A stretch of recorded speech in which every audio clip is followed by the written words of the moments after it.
अण्णा काय सांगाल आज पिंपरी चिंचवडमध्ये राष्ट्रीयमध्ये आहात आजची भावना काय आहे सगळं वातावरण? हे बघा, प्रभाग 27 रहाटणी आणि तापकीर नगरपर्यंत हा परिसर आहे. आणि इथे चंद्रकांत अण्णा जे आहेत ते 1990 पासून सार्वजनिक जीवनामध्ये आहेत. 97 पासून बहुतेक आत्तापर्यंत एखाद दुसरी वेळ सोडता ते मला वाटतं सौभाग्यवती त्यांच्या आणि नंतर ते कंटिन्यू या प्रभागामध्ये आहे. आणि आमचा बाबा जे आहे त्रिभुवन हा आमच्या बीड जिल्ह्याचा आहे. मागच्या वेळेसही आदरणीय लक्ष्मण भाऊ यांनी त्यांना संधी दिली होती आणि त्यांच्या अत्यंत जवळच असल्यामुळं त्यांनी संधी दिली. आता शंकर भाऊंनी सुद्धा दिली आणि खुळेताई आहे, तापकीरताई आहे. हा जो पॅनल आहे हा अत्यंत स्ट्रॉंग पॅनल या ठिकाणी दिसतोय.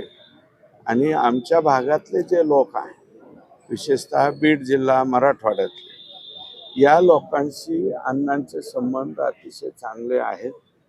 बाबा प्रत्येकाच्या दारी त्या ठिकाणी जाण्याचं काम करतो. इतरही दोन्ही उमेदवार हे लोकांच्या परिचयाचे आहेत. आणि या भागामध्ये साधारणतः ज्या काही अडीअडचणी किंवा तक्रारी आमच्या भागातल्या लोकांच्या असतात, फसवेगिरीच्या, कुठं आम्हाला कोणी त्रास दिला, असा कुठलाही प्रकार साधारणतः या परिसरामध्ये दिसत नाही. याचं कारण या प्रभागामध्ये अण्णांचं असलेलं काम निश्चितपणे येतंय. आणि काही तक्रारी आमच्याकडे आल्या तर आम्ही अण्णाकडे सांगतो आणि पूर्वी लक्ष्मण भाऊंना सांगायचो, आता शंकर भाऊंना त्या ठिकाणी सांगतो. आणि निश्चितपणे या भागात फसवाफसवीचे वगैरे प्रकार हे साधारणतः नाहीत.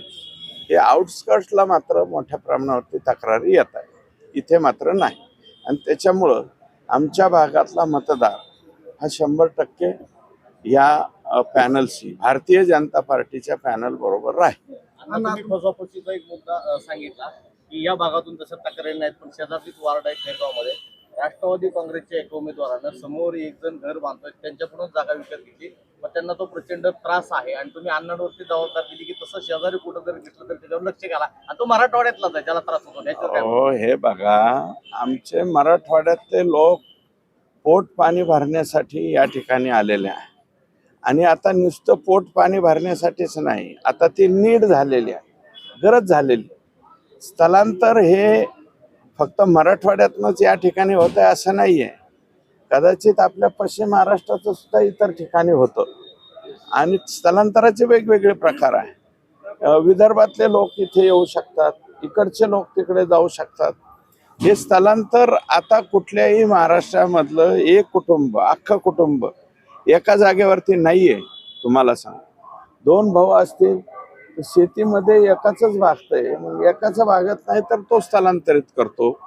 तर हे असं जे प्रकार आता तुम्ही नाव घेतलेलं आहे, असे अनेक प्रकार म्हणजे बाहेरच्या भागामध्ये होत आहेत.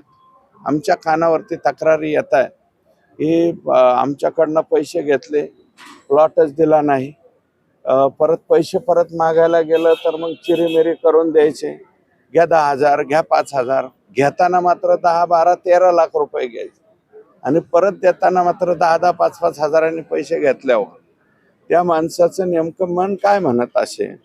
असे जे फसवाफसवी करतात, काही ठिकाणी आमचे लोक पाठीमागे राहत असले त्याचा रस्ता बंद करून टाकणं, मग ते रस्ता बंद करायचा, अडवून काहीतरी मागायचा, असे काही प्रकार होत आहेत.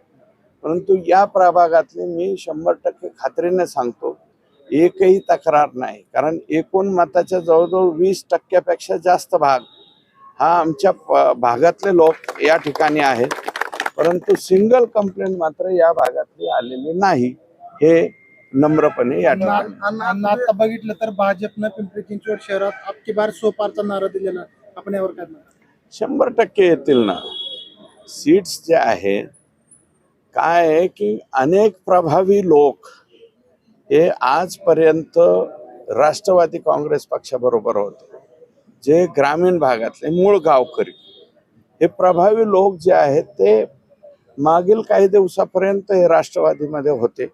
पण यावेळेसची एकंदरीत परिस्थिती ढवळेपासून तर शेवटच्या प्रभागापर्यंत अशी दिसते की अनेक प्रभावी लोक, गावकरी लोक, ज्यांचं एक एक दोन दोन गावावर, तीन गावावर प्रभाव आहे, 4 गावावर प्रभाव आहे, असे प्रभावी लोक हे भारतीय जनता पार्टीमध्ये आल्याच्या नंतर भाजपाची संख्या 100% तुम्ही सांगताय तिथपर्यंत जाईल. अण्णा, तुमचं महाराष्ट्रामध्ये एक वाक्य प्रसिद्ध आहे, रगेलवून राहायचं, रगेलवून काम करायचं. तसे ही 4 उमेदवार प्रभागामध्ये तुमच्या वाक्यासंग रगेलचं काम केलं आहे, त्याविषयी काय सांगाल? आहेतच ना, रगेल दिसतानाच रगेल दिसतात. तर अण्णा, एक शेवटचा प्रश्न करतो. या प्रभागामध्ये मराठवाड्यातलं 10 ते 15 20% मतदान आहे. मराठवाड्यातील नागरिकांना तुम्ही काय आवाहन कराल? एकंदरीत भाजपनं तुमच्यावर पिंपरी चिंचवड शहरामध्ये मराठवाड्याची हे जबाबदारी दिली. बघा, संपूर्ण मराठवाड्याची वगैरे जबाबदारी माझ्याकडे दिलेली नाही.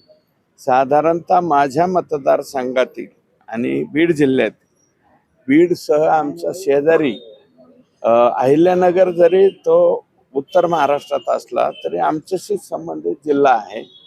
आणि बाकीचे मराठवाड्यातले जे लोक आमच्या इथे राहतात त्या लोकांना भेटणं, त्यांना बोलणं, मी एकटा थोडीच आहे. मी 2-3 प्रभागामध्ये फक्त जाणार आहे, 3-4 प्रभागामध्ये.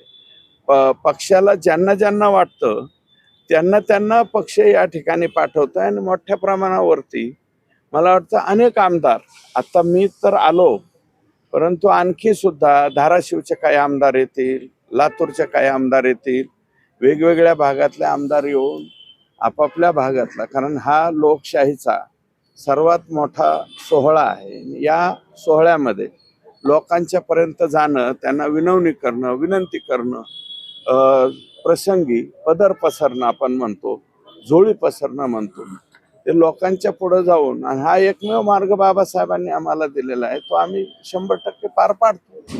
अण्णा, आता शेवटचा प्रश्न, फक्त बीड पुरतच मार्गित न जाता तुम्ही मराठवाड्याचं नेतृत्व करून मराठवाड्याच्या सर्वच लोकांचा इथला प्रश्न इनिशिएटिव्ह तुम्ही घ्यावा असं सगळ्यांचं मत आहे. हे बघा, इनिशिएटिव्ह मराठवाड्यातला जरी दुसरा असला तर संपूर्ण मराठवाड्याचा वगैरे मी असं बेजबाबदारपणे बोलणार नाही. पण माझ्या मतदारसंघातलं म्हणलंय मी, आणि त्याचबरोबर आमच्या भागातला, मराठवाड्यातला 8ही जिल्ह्यातला कुठला असला, त्यांनी काही प्रॉब्लेम सांगितला तर तो आम्हाला मांडावाच लागेल ना. प्रश्न 100% आम्ही